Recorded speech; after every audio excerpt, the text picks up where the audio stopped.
I shall now present what we are going nowadays, which is the Handbook of Molecular Gastronomy. This Handbook of Molecular Gastronomy is a book. Okay, it's a very large book being published by CRC Press. CRC Press is a publisher for scientific books, and I'm happy to tell you that with 3 colleagues, 1 French and 2 Irish, 1 in Dublin, 1 in Cork, we are the editor of this huge book. So the question was molecular gastronomy and applications. So for molecular gastronomy, which is a science, a scientific discipline, we ask our colleagues all over the world. And this was quite easy because in AgroParisTech in 2014, if I remember well, we created an international center of molecular gastronomy.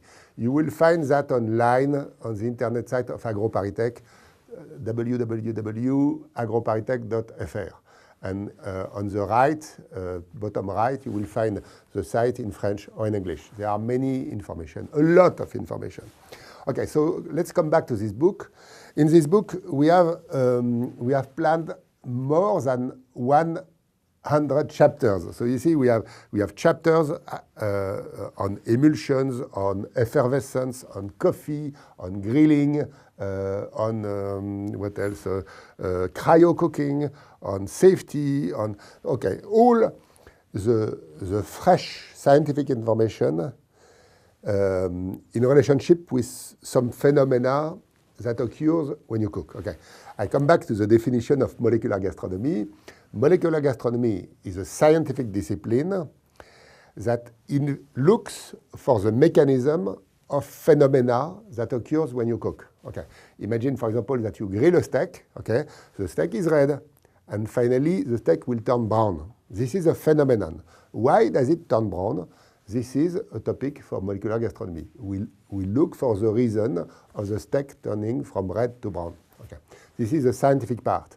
So there will be scientific results about all these kinds of phenomena. The handbook is not complete. We don't cover any field. We cover a lot of field, and we give a lot of fresh scientific information. So it's very exciting. Now for this book, we have 2 parts for application. The first one is application to studies, let's say education if you prefer. And the second one is application to culinary art. So about the studies, for example, in France, since 2001, we have what we call ateliers expérimentaux du goût. There would be flavor experimental workshops. Okay. So this is done in primary school. So in the schools, we have some activities. And these activities, for example, this is one, we give to the children. Remember, primary school children, we give them a whisk, a bowl, an egg, and we ask them to make the biggest volume of whipped egg white. Okay.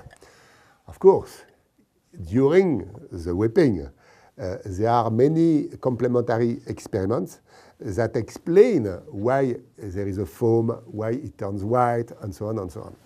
But finally, I'm very happy to tell you that with handicapped children, we succeeded making more than 24 liters of foam from only 1 egg white.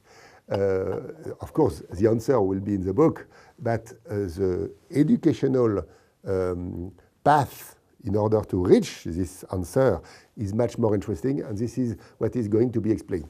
This kind of activities is not only for France, because we have colleagues in Korea, in the States, in England, in Germany, in Ireland, and so on.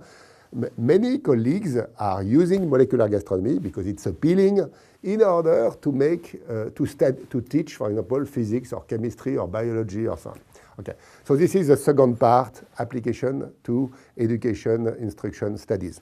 Now the third part, you see behind me, you have the picture of a dish. This dish has been done by a chef that applied the result of molecular gastronomy in order to make this dish. So we have a lot of chefs contributing to this part.